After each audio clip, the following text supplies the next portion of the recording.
As a child, I dreamt about playing professional baseball and making lots of money. As I grew older, I realized that dream would be probably highly improbable. So college was my next option.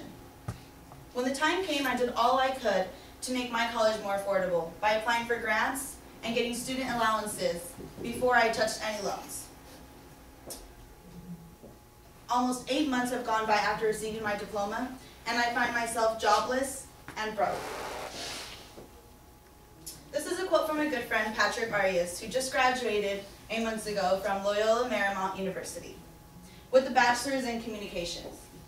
His situation is common amongst the majority of recent graduates who spend thousands of dollars studying for a subject that they can't get a job in.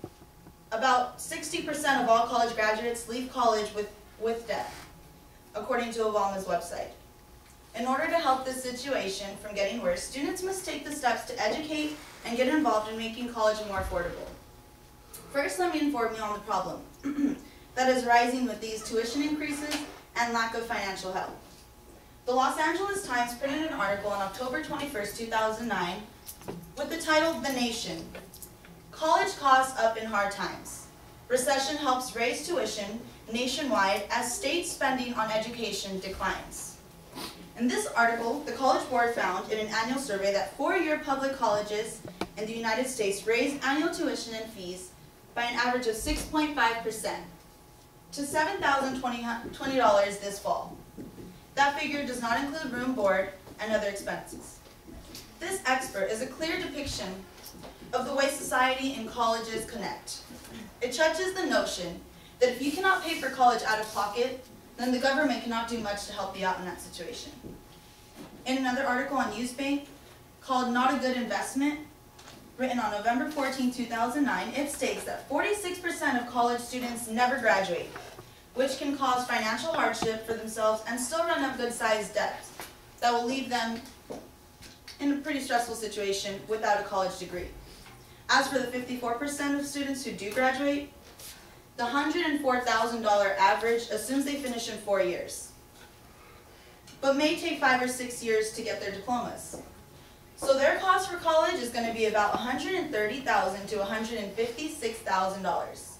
This average does include tuition, fees, room and board, travel, and incidentals.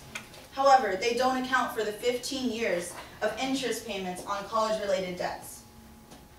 This particular text says, either way you look at it, you're going to owe a lot of money to somebody, whether you finish college or not.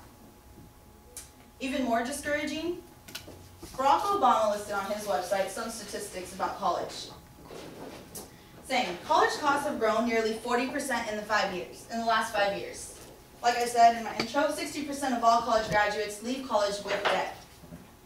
The average graduate leaves college with over $19,000 in debt. And between 2001 and 2010, 2 million academically qualified students will not go to college because they cannot afford it. These statistics contribute to the fact that college is not affordable. And with 2 million intelligent students unable to afford college, tell me when and how will this cycle end? President Obama and Biden know the current situation of college expenses is discouraging and very real. So they have created a great plan to change this stigma attached to the reality of paying for college. What they are doing is redefining what was commonly known as the Hope Credit Act, and it is now called the American Opportunity Credit Act. This fully refundable credit will ensure that the first $4,000 of college expenses is fully covered, completely free for most Americans, and will cover 2/3 of tuition at the average public or university. In our president's effort to make college more affordable, he'll also simplify the application process for financial aid. The current FAFSA application is 5 pages long and 127 pages, with 127 questions, which makes it longer and more involved than many federal tax returns, according to their website. Another helpful solution in reducing your tax expenses is cutting your textbook costs by renting books on a website called Chegg.com. It may take a little more time and effort, but it can go a long way. According to the article on personal finance in the LA Times, Shag.com offers a vast variety of textbooks available for 125-day rentals for about a quarter of the retail price. So you finish the semester, you send your book in, you have 125 days, postage is paid, and voila. So now I've provided with what is currently being done by those in power to eliminate the problem of tuition expenses and the problem we have with students that are not able to attend college. I looked at more info on the tax credit return on irs.gov, which states that more parents will qualify in the next 2 years for the new credit. The new credit modifies existing HOPE credit for tax years 2009 and 2010, making it a broader range of taxpayers, including with higher incomes and those who owe no tax. The full credit is available to those individuals whose gross income is $80,000 or less, and for married couple, $160,000 or less.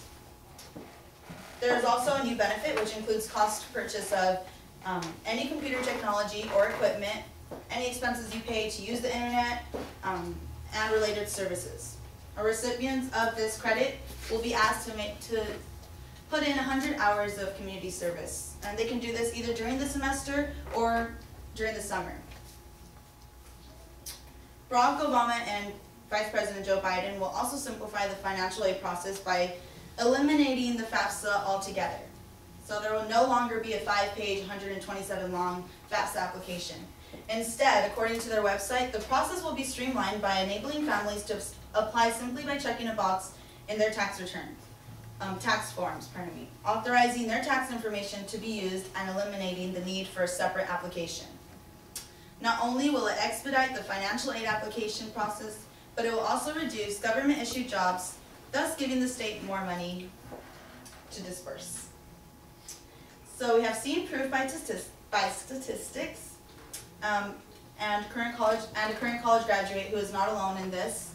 I've provided some facts about the new programs that are going to be available, financial aid or an option of renting books out. So now I leave with a couple questions. Basically, how much help can you get? Or how much help do you need? And will this benefit you now or in your future? I know I don't have the money, and that's why I go to 2-year community college. So I urge you to get involved and act now and potentially save yourself some money for the next couple years. Thank you.